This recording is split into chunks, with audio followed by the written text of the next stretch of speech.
Tonight at 5 on WHAS 11 News, excessive heat warning is out for all of Kentuckiana until Thursday night.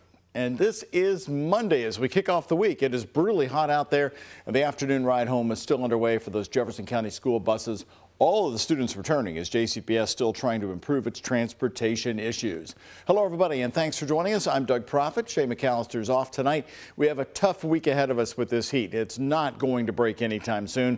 So let's get the latest heat index and the warnings out from Chief Meteorologist Ben Pine right here. Yeah, Doug, a really hot way to head back to school. Right now, 92, feeling like 101. It's not just the heat this week, it's also the humidity that we're going to be factoring in as well. Now, our last heat wave, if you remember, was late July.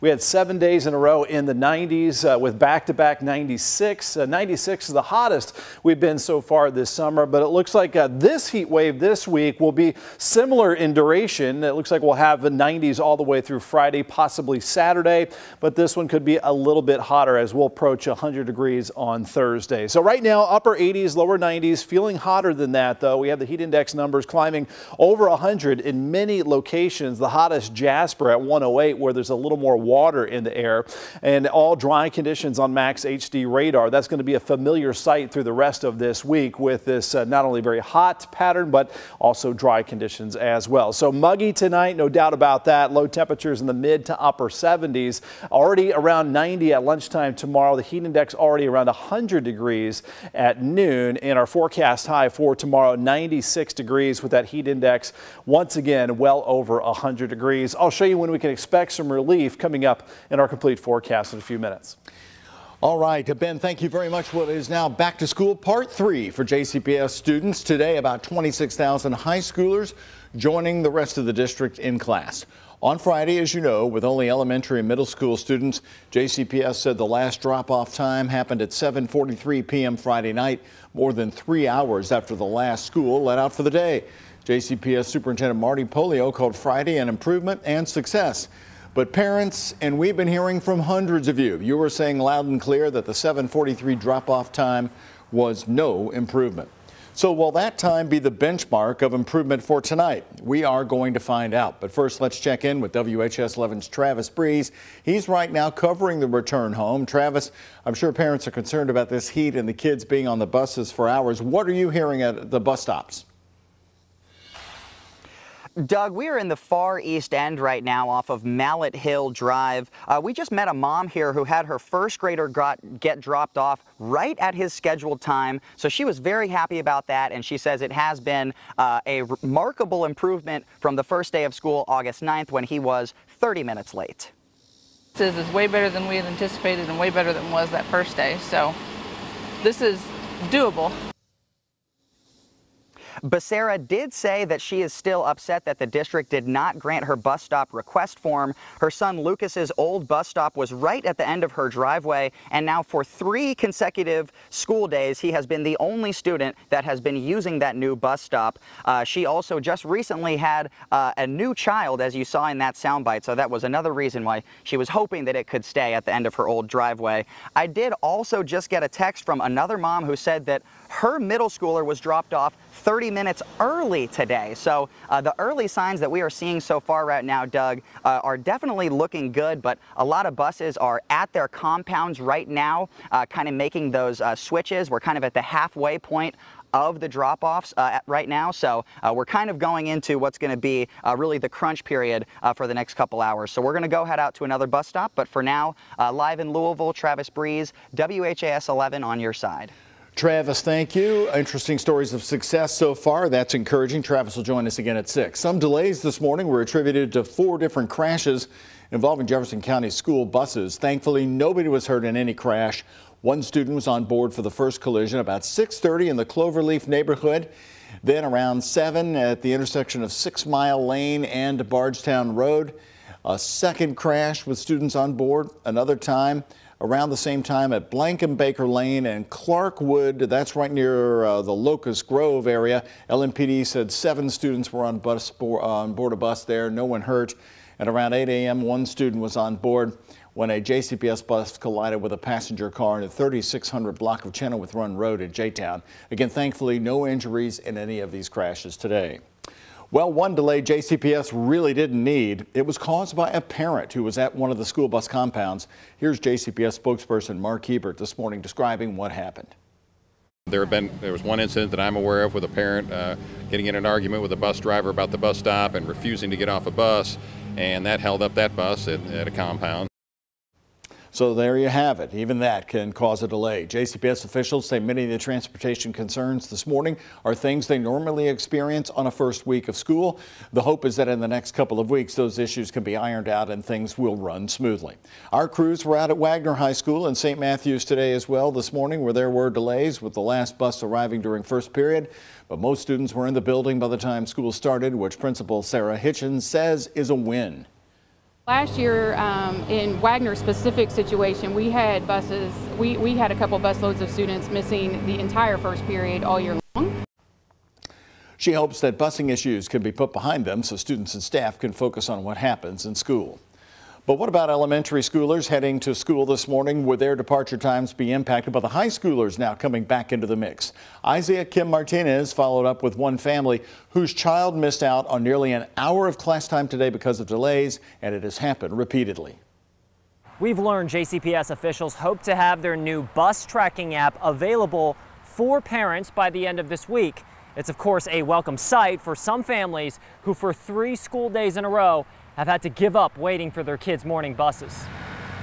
According to the school district, of the 7 buses that take kids to Kenwood Elementary, 4 arrived before the start of class this morning. Meanwhile, the bus Leslie Hartness's 4th grader is assigned to was one of the late ones, as it was each of the last 2 school days too. The kicker, they haven't even gotten a chance to see just how late their kid would be if they kept waiting. Like, we need to get him there. So we just decided to go ahead and take him in. At that point, class had been going on for over a half hour. Hartness is one of many parents expressing frustration over long wait times and missed instruction in the mornings. And to hear them say that they consider that a success, it ate through me. She and her husband say the new bus tracking app can't come soon enough for families. It's needed because it could reduce people's wait time because they could just sit here and monitor it and know when they got to leave to go to the bus stop. And over at Farnsley Middle School, Anise Mason says her 7th grade granddaughter missed most of first period by the time she arrived at 9:22. And that's quite unfortunate too, because they're just getting started. No child should be waiting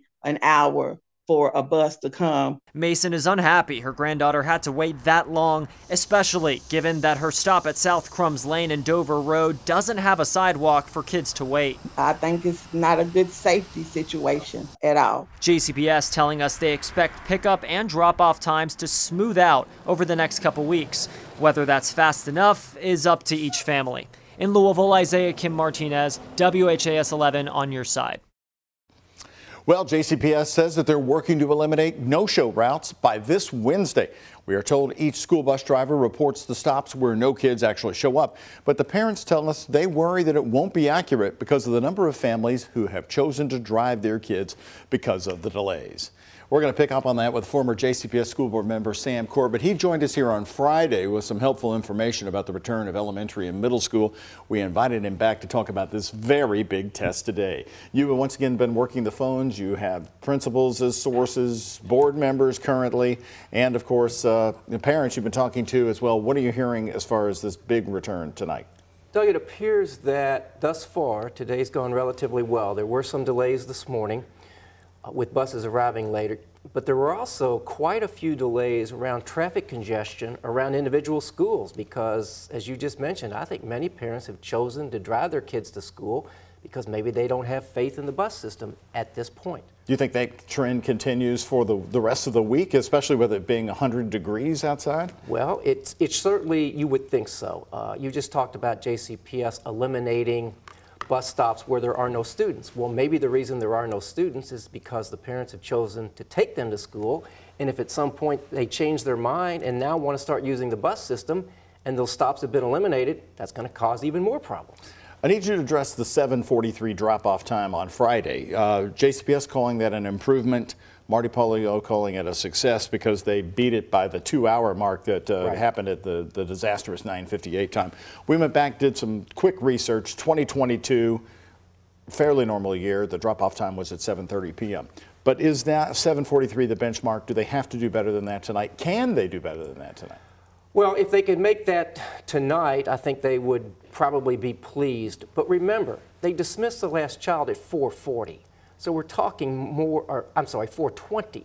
So we're talking more than 3 hours. And long term, a week out, 2 weeks out, is that going to get better? Surely the bus drivers will learn the routes a little better, and that will speed things up. But can we cut that back to where instead of 7:30, it's 6:30 or 6? That's the real challenge. And as you referenced, parents are not happy with 7:43. Isn't that still an awfully long time for any kid, any age, to be on a school bus within their own county? It certainly seems like it is, because you could theoretically be talking about several hours. The bad luck of a heat wave this week is nobody can control that. That's just part of it. And of course, most of these buses are not air conditioned. So it's just a real challenge right now. And we asked today, less than 1% of the JCPS school buses are air conditioned, just 12 of them. Right. And so you're going to have young children from age 5 to theoretically 18 on a bus for several hours, no water, stop and go, lots of heat, not a great situation. So let's play out the rest of this week. Do you see it improving, or do you see this week just being a total wash of every day being a whole different seesaw of a different story or time? Unfortunately, I think we're going to see more of the same, at least for this week. So if we're talking 7 to 7:45 for the final drop-off, I would predict that's probably what we're going to see this week.